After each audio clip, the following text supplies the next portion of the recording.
Hello student, मैं Vinita Pandey, assistant professor zoology K G arts and science college Raigarh. My topic is evidence of organic evolution, जैव विकास के प्रमाण। जैव विकास के प्रमाण को समझाने के लिए इस वीडियो लेक्चर में मैंने ए से लेकर डी तक का कंटेंट लिया है। तो सबसे पहले हम देखते हैं इंट्रोडक्शन। टर्म इवोल्यूशन को सबसे पहले हर्बर्ट स्पेंसर ने यूज़ किया था। इनके अनुसार पूर्व के सरल जीवों से जटिल जीवों का विकास ही जैव विकास है। जैव विकास आदिकाल से धीमी गति से चला आ रहा वह क्रमिक परिवर्तन है जिसके फलस्वरूप आदि सूक्ष्म सरल जीवों से वर्तमान के विकसित व जटिल प्रकार के जीव बने। विभिन्न वैज्ञानिकों ने अनेक क्षेत्र व स्रोतों से महत्वपूर्ण प्रमाणों को प्राप्त करके इवोल्यूशन को प्रमाणित किया है। इवोल्यूशन के पक्ष में हम इस वीडियो लेक्चर में ए से लेकर जी तक के प्रमाण पढ़ेंगे, जिसमें से ए है मॉर्फोलॉजी और कंपैरेटिव एनाटॉमी से प्राप्त प्रमाण, बी है एम्ब्रियोलॉजी से प्राप्त प्रमाण, सी कनेक्टिंग लिंक से प्राप्त प्रमाण, D evidence from biochemistry and physiology, E evidence from genetics, F evidence from geographical distribution और जी है एविडेंस फ्रॉम पैलेंटोलॉजी। तो सबसे पहले हम देखते हैं evidence from morphology and comparative anatomy.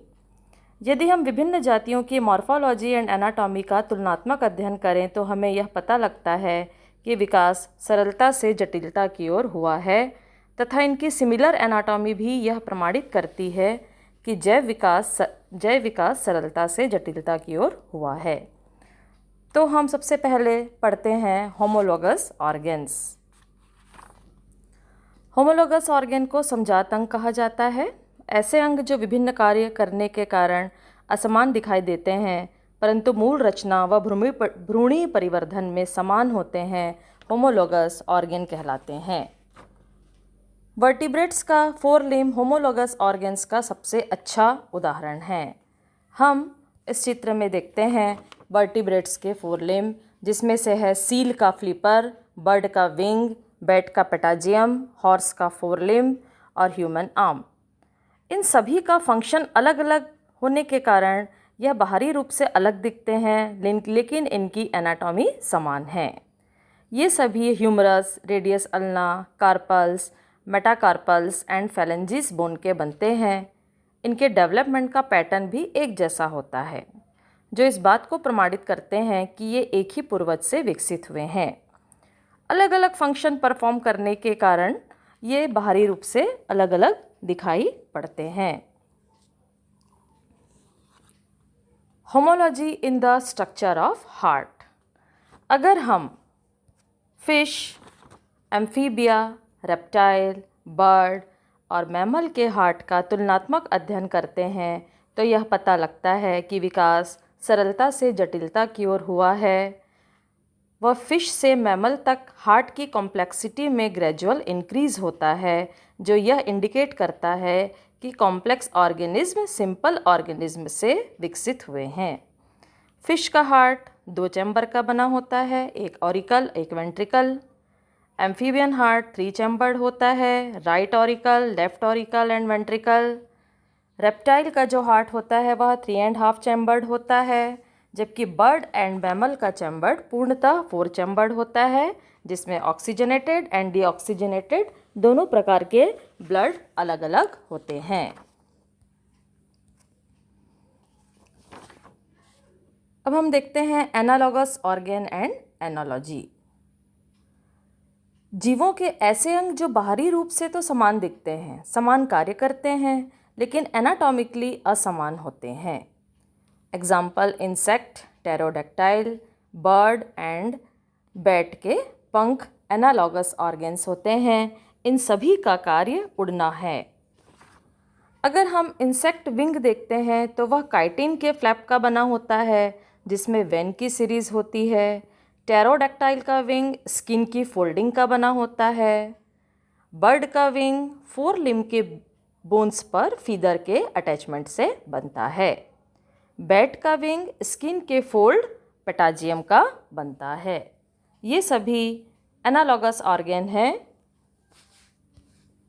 Next है वेस्टिजियल ऑर्गन। वेस्टिजियल ऑर्गन को अवशेषी अंग कहा जाता है। ये अंग रूडिमेंट्री, स्मॉल इन साइज, फंक्शनलेस या कार्यविहीन होते हैं। ये अंग हमारे पूर्वजों में फंक्शनल एवं लार्ज होते थे, क्रियाशील होते थे, किंतु वातावरणीय परिवर्तन तथा इनकी आवश्यकता न रहने के कारण यह अंग अवशेषी अंग के रूप में पाए जाते हैं। मनुष्य में लगभग 100 अवशेषी अंग पाए जाते हैं, जिसमें से कुछ महत्वपूर्ण हम पढ़ेंगे, जिसमें से पहला है वर्मीफॉर्म अपेंडिक्स। मनुष्य में वर्मीफॉर्म अपेंडिक्स बहुत ही अविकसित होता है, वॉर्म लाइक होता है, लेकिन हर्बीवोरस में यह वेल डेवलप होता है तथा सेल्यूलोज का पाचन करता है। दूसरा ईयर मसल। मनुष्य में ईयर मसल अवशेषी होती है, जिसके कारण मनुष्य बाहरी कर्ण को हिला नहीं सकता, जबकि दूसरे जंतुओं में यह विकसित होती है और वह बाहरी कर्ण को हिला सकते हैं। तीसरा है nictitating membrane.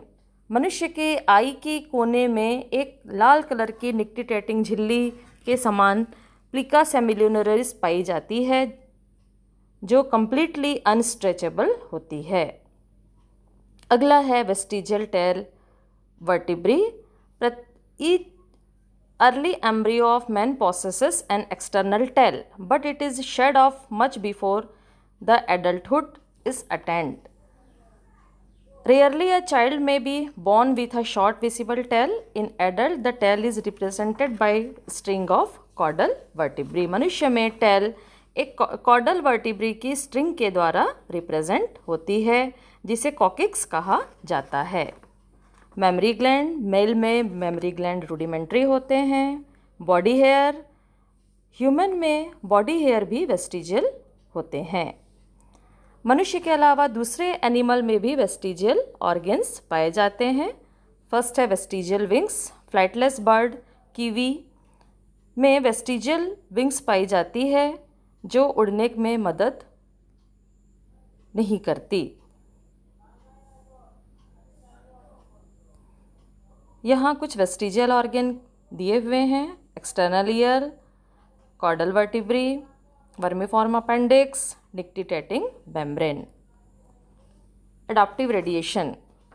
Single ancestral type से विभिन्न दिशाओं में एनिमल का इवोल्यूशन एडाप्टिव रेडिएशन कहलाता है। मैमल्स एडाप्टिव रेडिएशन के बेस्ट एग्जाम्पल हैं। ऐसा विश्वास किया जाता है कि टेरेस्टेरियल पेंटाडेक्टाइल श्रीव्स से अलग अलग ग्रुप में मैमल का इवोल्यूशन हुआ। इसको हम चित्र के द्वारा समझ सकते हैं कि एक एंसेस्ट्रल स्टॉक श्रीव से अलग अलग ग्रुप में मैमल का इवोल्यूशन हुआ है।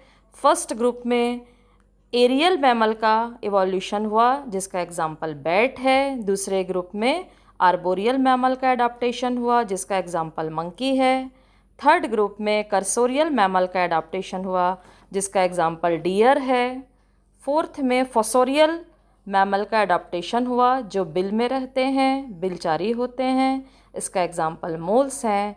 और सिक्स में एडाप्टेशन हुआ वेल का, जिसका सिक्स में एडाप्टेशन हुआ एक्वेटिक मैमल का, जिनका सबसे अच्छा एग्जाम्पल होता है वेल।